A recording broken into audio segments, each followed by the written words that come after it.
Hi, everybody. Hi, everybody. We're back here at the Addison Center for the Arts with our new artist, Janine Hill-Soldner. Janine actually was here last year for one of your presentations on the portraits.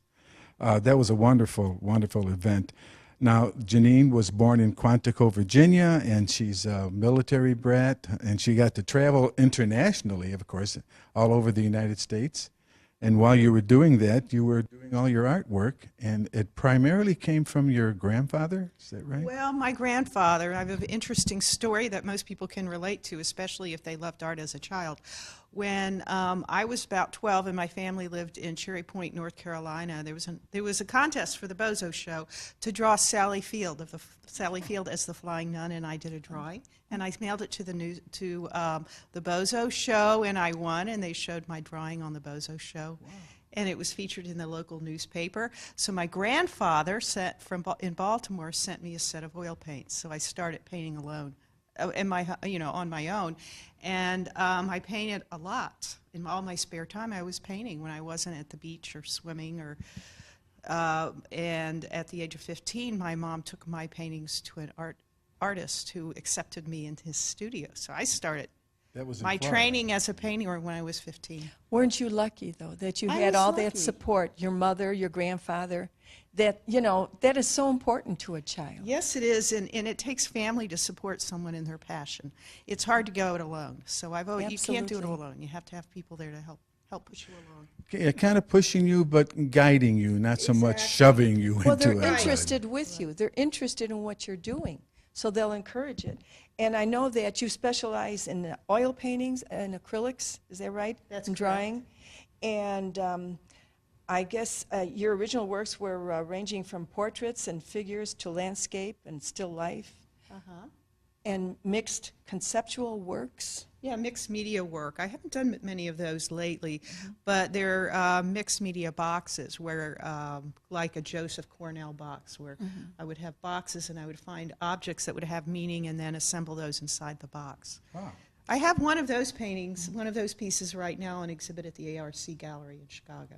Oh, wait, you have a very creative mind. Thank you. Because you were the creator of a groundbreaking solo traveling exhibit, Memories of Era, Reflections of Our Time, and the founder of the seminal Portraits of American Veterans Project, which we had a chance to see last time. Yes. And I thought that was great, honoring your father and your grandfather, too? Well, my father, my father-in-law, my sister, and so 21 other veterans. I recently finished my father's portrait. He's the 24th and final portrait of the body of work. How wonderful. And you received your bachelor's degree in art and art education from the University of Florida. That's right. And then your master's from the University of Illinois. That's in correct. Art and art education. Yeah. How wonderful. Well, Janine obviously has a lot of things going, as usual, which we can see here beautiful today. And this is Fluid Motion? Yes, title of the show is Fluid Motion, and that was the initial title, and I looked at all the paintings that I was planning to exhibit, and I added fresh visions of Chicago at play. And I love water. I grew up around water as a competitive swimmer, scuba diver, and a water skier. And when I moved to Chicago 23 years ago, I could go to the Fox River or various rivers, but I didn't see people enjoying the water the way I did when I was a kid until I went to Crown Fountain in the summer. So I have been busy the last, say, three and a half years doing paintings of people at play in Crown Fountain in Chicago.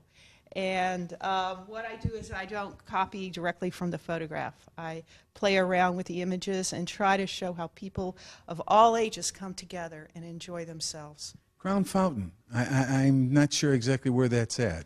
Crown Fountain is a Millennium Park in Chicago. Oh, Okay, it's right, covered with snow in the winter, but in the summer it blooms like the flowers. Oh, it's a wonderful and place. And it brings all the people out. Well, the Bean is right over there, too, isn't he? The Bean is there as well. Yeah. So a lot of people, if I mentioned Crown Fountain, they didn't know what I was talking about. I didn't know it had a name. I just thought it had like a big wall with water falling. Oh, I had to remember the name because that's...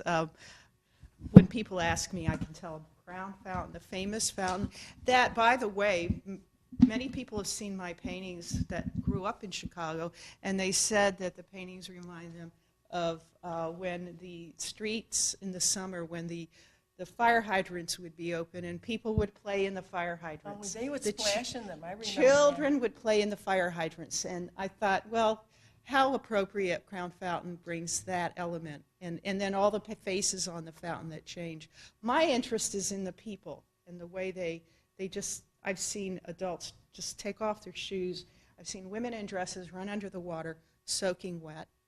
I've seen girls in burqas. Really? Getting wet? Getting wet. Wow. Good for Yes. them. Well, as far as your work, it's almost all in oils, is that right? Most of your work is in Most oil? of my work is in oils, yes. And you prefer that medium? Well, it is my preferable medium. I do work in acrylics and I work in watercolor, and I do a lot of drawing because I have to do preparatory drawings. I do life drawing, I do portrait drawing, but my finished work is usually in oil. Now, most of what we see here, these are done from photographs Yes, that you. done from So you go down there and you just kind of walk around and take pictures of people. Did somebody ever say anything to you? What are you taking a picture of me for? No, they're totally oblivious. They're having so much fun. They couldn't see They're through in the the water. moment. You know, they're just enjoying themselves because they know the summer's so fleeting in Chicago. It's too short. It's It true. is. But you know, as I look at this, it looks so refreshing. And after the winter we've been through this year, this is so nice to see. We can anticipate this because summer is coming pretty soon. Exactly. I thought this was very good timing. Yes, to I put think this so. work up. And most of these pieces are new within the last 2 years they've been painted. Yeah, most of them I painted within the last 2 years. You know what boggles my mind is how do you paint water and the splashing water? It looks so real. Thank you very much. Took a lot of A special technique for that, or just working at it and doing it over and over and over again and remembering what I did. It's like anything else. You Yeah. work hard at it, you're going to figure it you're out. going to figure it out, I Yeah. guess. Now, some of the work that you have over here is a little bit different. Oh, these were actually smaller pieces that I painted for a show that was at the Jackson Young Gallery in Chicago about 2 years ago, and they had a theme of the 4 elements. So rather than doing 4 separate elements, I did all the elements together in 4 different paintings. So the elements are Earth, air, fire, and water. So earth, air, fire, and water are all present somewhere in those paintings. Well, this one especially caught my eye because I see the feet on the very top, and this is the reflection of the person standing on the wet pavement there. Yeah, I really do enjoy That's great. the distortion that water provides, a reflection. It provides abstraction. And if people don't understand abstract art, this is a good introduction to what Yes. where abstract art can come from. And this would be like if you're looking down at water, you just see somebody's feet and then the reflection and then the buildings. And in the building, what's on top of the building, you know, that Yeah. it's all a little distorted from yeah, the water. and the water's rippling. Yes. And so you have you have various depths of water, so water moves differently at different depths, but when the water is shallow, it settles faster than that deep water. we're seeing that motion that you're talking about even Yes. here. Well, the gallery's open from Wednesday through Saturday from 1 to 4. And Janine, when is the artist reception? The artist reception will be on Saturday, April 18th from 2 to 4. And everyone is welcome. Please come and see the show. Another thing is all of the work is for sale. So Oh. please feel free to buy something. I would love for you to buy my work for your collection. I don't have any work to buy, but I'll show up if you have me at your house for dinner. We'll be right back.